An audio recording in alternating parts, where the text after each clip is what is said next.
Referral programs have been the backbone of many successful companies in the past. And a unique characteristic about referral programs is that it works across most verticals and industries, be it software or hardware. And even though referral programs started to pop up at the dawn of the internet era, it was largely popularized by this company called Dropbox. With their referral program, they grew a staggering 3,900%, going from an estimated 100,000 users in September of 2008 to about 4 million users in December of 2019, attributing 60% of this growth to their referral program. Now, this strategy adopted by Dropbox has set the foundation of referral programs and has been adopted by multiple companies such as Google Pay and Uber. So in this video, we're going to be looking at 7 simple steps that Dropbox took to build their referral program and how maybe you can apply the same to your business. Before we get into the actual steps, I think it's important to first recognize that referral programs actually work when you build something that people really want. Marketing experts say that a good way to build a referral program is to focus on building a product that a small number of users love over something that a large number of people like. I repeat, build something that a small number of users love than a large number of people like. Because loving something deeply causes word of mouth, and merely liking something just doesn't make the cut. It just doesn't influence you to talk about it with other people. And on that note, if you love what you see in this video, you know what to do.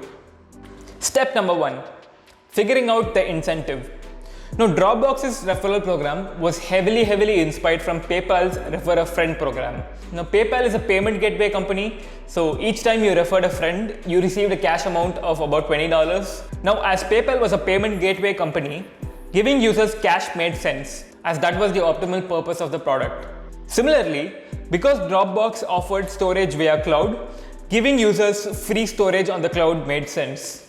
Now you see this pattern being replicated by thousands of other companies, Tesla being a prime example of it. Whenever I get my friend to get a Tesla, I get a free electric recharge offer because of my referral, and I don't get a product, let's say a product offer saying, hey, if you buy another Tesla, you get X percentage off. Now this works because I might not necessarily buy another Tesla, but I will surely use my referral incentive to get a recharge on my car because it's kind of a necessity. And that motivates me to refer a lot more people. Similarly, if I refer a friend on Uber, I get free rides, whereas a cash deposit on my account would not be enough because I might need to travel somewhere outside of that budget. So whatever your product or service is, the best referral programs tend to give away a component of what you offer rather than something generic like, let's say, a cash giveaway. Step number 2, bake your referrals into your onboarding. Now, it's not a secret that onboarding for a product is one of the toughest things that a user might need to go through. There might be thousands of forms that you might have to fill and thousands of details that you might have to give out, and too many steps and too many forms are just always a hassle. Now, Dropbox knew this way back in 2008, and they built this simple, very easy to use 6-step onboarding process, and at the end of it, they integrated their referral system into it. So not only did they just say, hey, relax, we're not going to ask for 1,000 forms, just fill these 5 steps, we'll make life easy for you, and on top of that, we'll give you free cloud storage space if you refer a friend. That's a deal that I would probably take.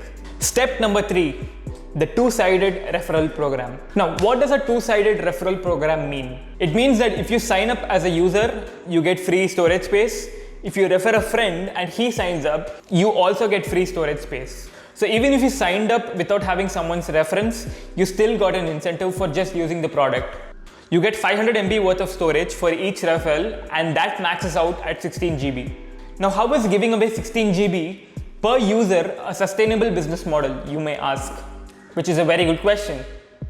Let's do some math here.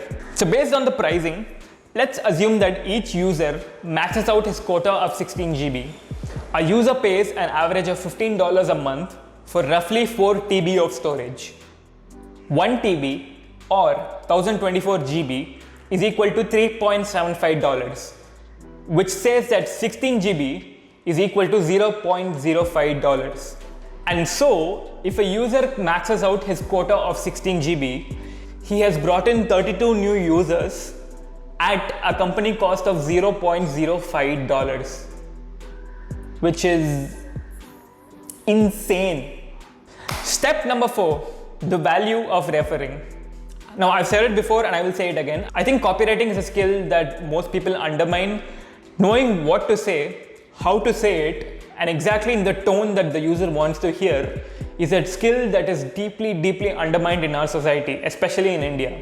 Now, if you look at the messaging for this referral program, you see that it's not vague. It's not something as simple as your friends need Dropbox. That's one way to go about it, right? But the messaging instead shows the upside of referring a friend with specific inch details. Get up to 16 GB of free Dropbox space. So free Dropbox space denotes what the user is going to get, and that 16 GB denotes how much the user is going to get.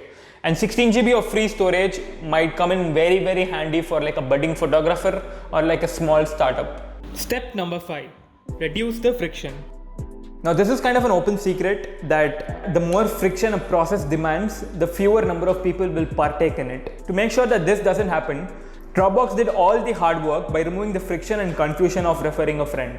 You just had to click a few buttons and you were done. Now keep in mind that an instant share to Facebook or an instant share to Twitter is common today, but back in 2008 and 9, it just wasn't a common thing to do for people in the internet for referrals. So you would imagine on why this became such a huge deal. And I think it's pretty safe to say that their introduction of instant sharing on social media platforms paved the way for the rest of the referral programs that we see today. Step number 6, show progress.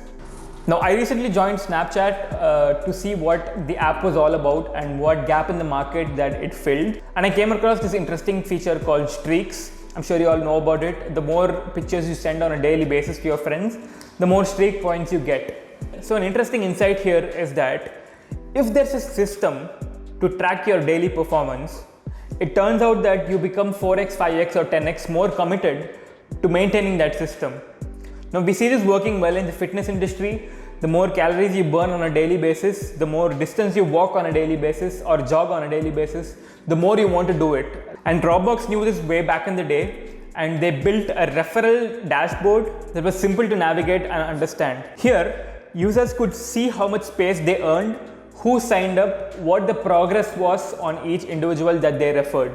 And this introduction of a referral dashboard that gave you insights on how your friends were doing with referrals paved way for more commitment and more push from friends to join the platform. Step number 7, the recursion loop. This is one of the favorite things that I think Dropbox has done. I think that we deeply undervalue the customers that we get, as in once they are in our ecosystem, we just look past them and look for more people to get in. But experts say that don't focus on getting a large customer base, get to 100 customers and iterate based on their feedback before you expand. Now every time you referred a friend and they signed up, Dropbox would follow up with a successful referral email.